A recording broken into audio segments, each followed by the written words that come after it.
Philip of Macedonia and the Battle of Chaeronea. In the fading twilight of a broken Greece, a shadow had long since descended over the city-states. Athens, once the cradle of democracy and the mighty citadel of intellect and power, had been ensnared in the clutches of unseen hands. After the bitter end of the Peloponnesian Wars, the city that had stood as a beacon of freedom had fallen. The blues, the faceless elite who crept behind the curtains of politics and war, had seized control. The once vibrant city, where the Parthenon stood in testament to past glory, now answered to puppet masters, those who thrived on discord and betrayal. It was they who had secretly fanned the flames of internal conflict and opened Greece to its enemies.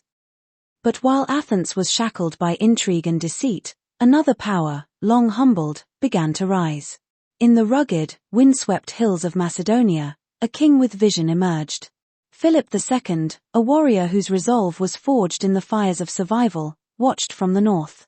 Macedonia, itself once the target of Greek disdain and external domination, had nearly been subjugated by the very forces that now clutched at the throat of Greece.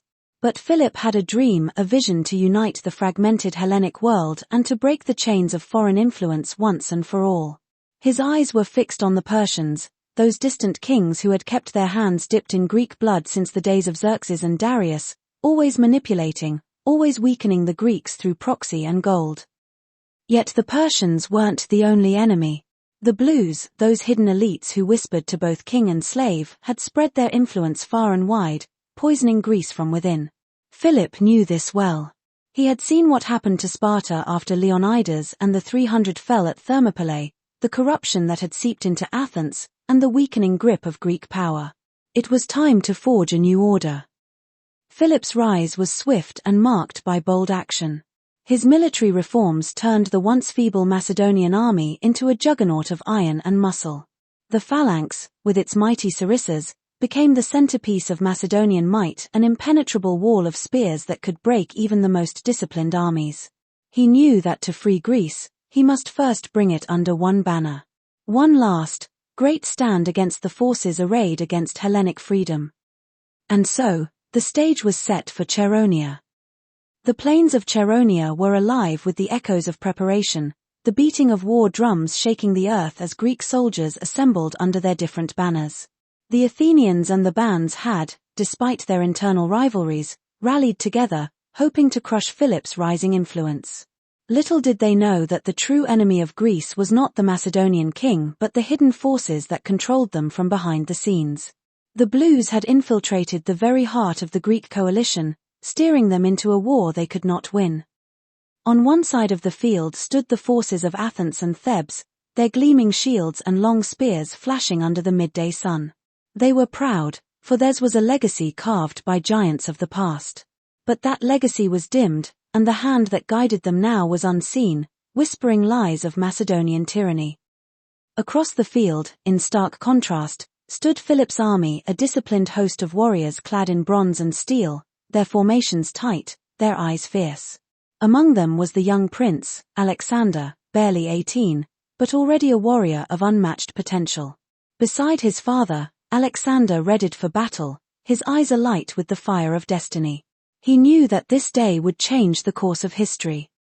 The battle began with a thunderous roar, the Macedonian phalanx advancing like a tidal wave. The long sarissas extended like the talons of a massive beast, ready to tear through the enemy lines. Philip's strategy was brilliant in its deception. He feigned a retreat on his right flank, inviting the Athenians and the bands to advance, to break rank and charge. The Greek coalition, seeing Philip's forces seemingly falter, pressed forward with fury, their generals eager to deliver a death blow. But it was all a ruse. As they charged, Philip's men slowly gave ground, drawing them deeper into the jaws of a trap. Then, in a sudden and brutal maneuver, the Macedonian center and left flank surged forward, enveloping the Greeks in a crescent of death. Alexander, leading the companion cavalry, thundered across the battlefield, his horse pounding the earth beneath him. His target was the Theban Sacred Band, an elite unit known for its invincibility, their valor legendary across Greece. But even the Sacred Band could not withstand the fury of Alexander. He crashed into their ranks with such force that their formation shattered, the young prince cutting a bloody swathe through their lines, his sword flashing like the scythe of a vengeful god. Philip's tactics had been flawless. By the day's end, the Greek coalition was broken. The Athenians fled in terror, while the Thebans lay dead or captured. Chaeronea had sealed the fate of Greece. No longer would it be a patchwork of rival city-states. It would be united, under Macedonian rule, under Philip's banner. But Philip's victory was more than military, it was ideological. Greece had been freed from the grip of those who had sought to divide and weaken it. The banner of Hellenic unity now flew under the banner of Macedonia. Yet Philip knew the real war was still to come. Persia, the empire of shadows, still loomed to the east, its tendrils everywhere. He would raise Greece's sword against it, against the foreign tyrants and the blues who had sought to strangle the flame of Greek independence. Yet even as Philip prepared for the next phase of his great campaign, the unseen hands moved against him. The blues had watched in horror as Philip succeeded where others had failed, uniting Greece and threatening their carefully maintained power.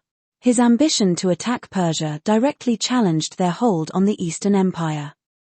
And so, on a fateful day in 336 BC, as Philip celebrated the marriage of his daughter, assassins struck. The knife slid silently into his flesh, ending the life of the man who had dared to dream of a united Greece. The halls of Pella were filled with cries of shock and sorrow as the king fell. The blues had seen to it that Philip's reign ended before he could launch his crusade against them and their Persian allies. But while the king of Macedonia lay dead, his legacy was not. A lion stirred in the heart of Greece, a young conqueror whose thirst for vengeance and glory burned brighter than any fire. Alexander, the Lion of Macedonia, would rise, taking the mantle of his father's mission.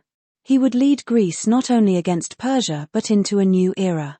The hidden hands that had slain Philip would tremble as the lion conqueror set his sights on their dark empire. The shadow had claimed Philip, but Alexander would carry his father's banner forward. And this time, there would be no retreat.